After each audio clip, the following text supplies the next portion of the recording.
It is always great catching up with my next guest, Ian Heinisch. We haven't seen him in the cage for a while, but he's always busy doing different stuff. We're here to get an update. Ian, how are you, man? What's up, man? I'm doing really good, James. It's been a while. It's been a battle, man. I've been the past year and a half. I've been dealing with injuries, man. Coming on 2 years since I fought. So last year I had to pull out of my fight with Sam Alvey, and since then I've gotten two stem cell procedures, and man, I'm feeling healthy, man. Good. Okay, that's great. Well, yeah, we'll get into the health stuff in a sec, but I wanted to start first with the fact that you're actually in Colorado right now. So what's the latest with training? Because I know you were at Kill Cliff. What's the latest right now? Yeah, so training's been good in Florida. I love Florida. I love the ocean. Like, I just feel connected with the water out there. And Kill Cliff is an amazing gym with Henry Hooft. It's a big gym, and I found some good coaches.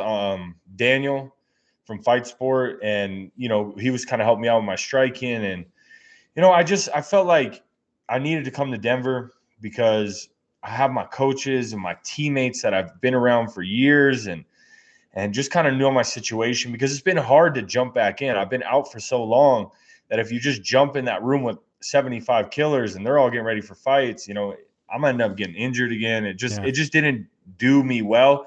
And on the other side of that as well, I have the resources out here. I have my brain doctor. If I get rocked, I can go see him. If I have my shoulder get thrown out, I have my PT guy here. And at the same time, it takes me away from the ocean, because when that water's flat, it's really tempting sometimes to go out and just go fishing for the day and not train. Okay, interesting. So is that, like, I guess for now it's just camp there because, again, you're not being thrown in with the killers. It's kind of more customized. But when you do have something booked, is the plan to go back to Kill Cliff, or what's just to give people kind of an idea here? Yeah, man, I'm really playing it by ear. I'm out here for the month, and training's going very well. Like, I'm even surprised on how good my wrestling still is, because usually that's what goes first. And so I'm really playing it by ear, James. I don't know 100%. I'm here till about mid next month, and I'm gonna need to go home at some point if I go to, like, short-term rental my house, just because I don't want to pay a mortgage and stay here, or am I gonna train half the camp down there? I'm still just kind of praying on it, and just feeling things out. But for now, I'm getting very, very good training. I'm getting in shape. That elevation training is a different beast. Cold, there's nothing to do but train, and that's what I'm doing right now. Probably feeling a bit like Rocky, even though I know you've trained in Colorado for years, but still you're getting kind of that mentality. Let's talk about your health. So, for those who don't know, maybe just give kind of a quick summary of what you've been dealing with injury wise and where we are. Like, when could we see you back, or is that still even too early to mention? Yeah. So, going back to my last fight, I knocked out Gerald Mearshart going 3 fights back, and then a pretty quick turnaround. I fought Kelvin Gastelum, lost a close decision, and then I fought Nazarene, who just fought Sean Strickland, and that was the first time I've been finished like that. And he fought a good fight. It wasn't my night, but previous to that, I had gained an extra 10 pounds. My thyroid was all messed up. I was trying to get that regulated. Just my health was kind of shaky. It was weird. It was harder to cut weight. I felt super lethargic all the time. And, after that fight, I took a pretty good knee, split me open, but I went back to training, and I'm just trying to figure out all my levels and stuff. And I took a pretty good head kick, probably started sparring a little bit too early, sat me down, and I just felt crazy symptoms like with concussion. And I came back too early again, got hit again. And now I wasn't healing, and I was supposed to fight Sam Alvey. I kept trying to push through it because I was supposed to fight him in January last year. It was a good fight for me. It was something I needed. I felt like it was good timing, and I tried to push through it, made things worse. Finally, I said, man, I got to stop. Like literally, I was like, I might have to stop fighting because my head's not getting better. I'm not, my headaches aren't going away. I'm not bouncing back. My thyroid's all messed up. And that's when I started to find cryptocurrency, and I found a very good sponsor, Marshallino, and they said, hey, man, I found out Eric Anders went down to Tijuana, Mexico at Cellular Performance Institute, told me great things about it. I called him, had a meeting.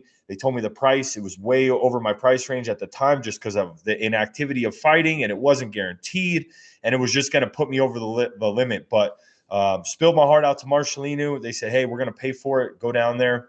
And I got 50 million stem cells in my brainstem, intrathecal, and I got stem cells in my joints. And I just went back there for the second time.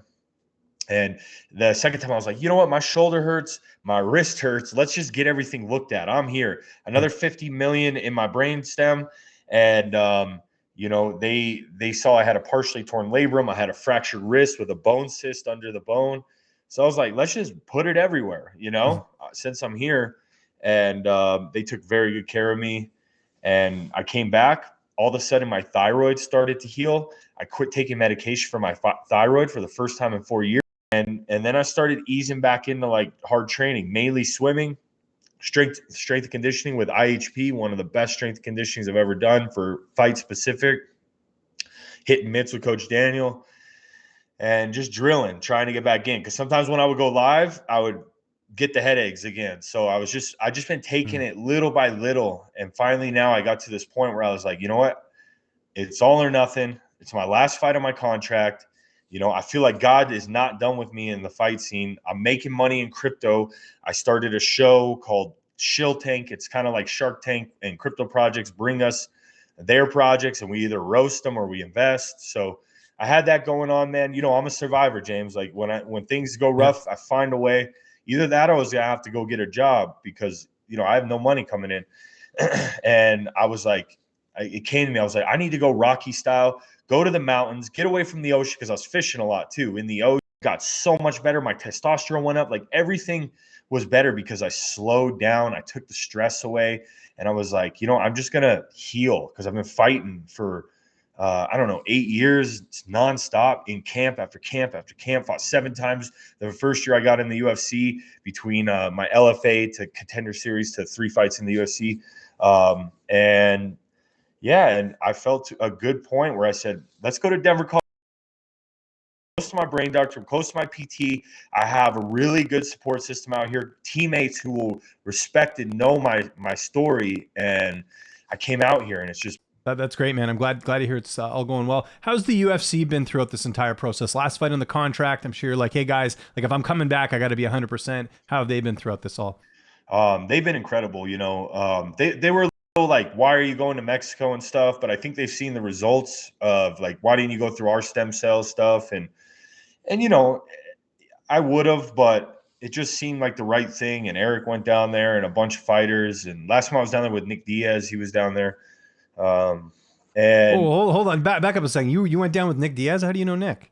No, he was just there, and we just hung out. Okay, gotcha. I was like, I don't know, you're friends with him. Yeah. I mean, we text once in a while. He's kind of going through some stuff in his body. Obviously, he's a freaking legend. Put his body through a lot, but no, Mick has been amazing. He's just been like, dude, just fully get healed. They've been kind of like, take your time, and it's cool. Like I got to meet up with Julian, and remember Julian, his shoulder was hurt for so long, and he came back, man, and he was working with me good. So shout out Mick Maynard, because man, I really appreciate you keep me on the roster and working with me, because he's a good dude. He knows my potential, and he knows life happens, and we're out here putting our body through it, and not even to mention the life I've lived before fighting. I put my body through it, and I'm sure that has something to do with what is going on. But I truly believe the stem cells at Cellular Performance Institute in Tijuana, shout out to them. They really helped me out as well. And I feel like God's telling me, man, your story's not over in the UFC world. So right now, at the time we're talking, what's today, January 25th. When do you see yourself getting back in there, or is it even still too early to start talking dates? No, April or May. Love it. Love hearing that, man. That's great. I find it's the first time I've reached out. Jason's reached out to me. Hey, man, we good to fight? No, dude, I'm not good.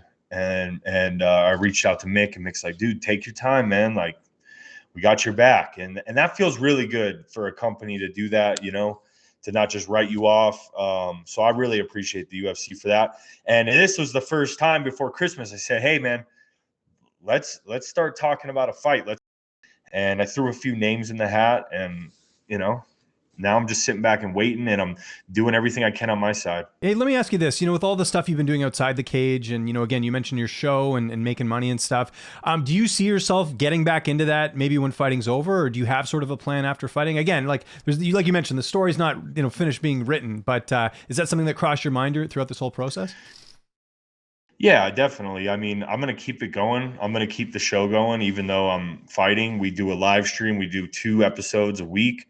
And, it feels good to not have to, it's not that I don't worry about money, but it's not like I'm like, I got to fight, because if I don't, I'm going to be like, you know what I'm saying? So and I got some sponsors as well that have been really helping out, DNA Vibes and stuff. And, so that helps. And it's because before it's like, and most fighters are in this situation, you fight and that money gets low and you're like, I have to fight soon. And the stress of that, because it's like, if I get injured, if my opponent pulls out, if something happens catastrophically in my life, I'm going to be broke and I'm not going to have a fight. So like that stress is a little bit relieved. But yeah, I see myself being a big name in the cryptocurrency space. Before we get you out of here, I was just curious.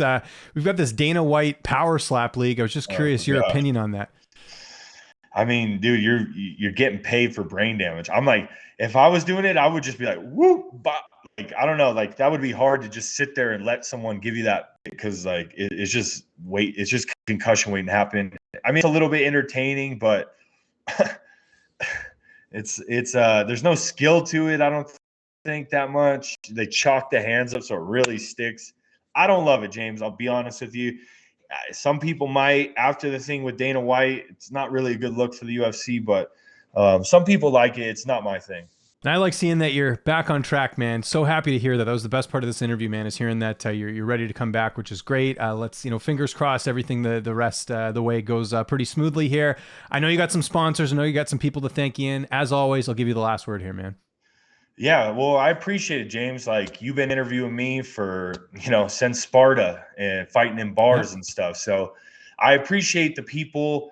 It's cool to see. It's like almost like going to prison when you get injured and you fall out like that, because then you see who's really in your corner. So I would say to like the coaches, the teammates, the friends, and the family who have stuck through this, because it's been a lot. Like, I've done everything I can. I've spent tens of thousands of dollars try to get this health back, because I want to fight again. I have that desire. So shout out to the sponsors, the coaches, Coach Daniel down in Florida, Coach Jake, all the coaches. I don't even want to start naming names because I'm going to miss someone, but you know who you are. My beautiful wife, Joni.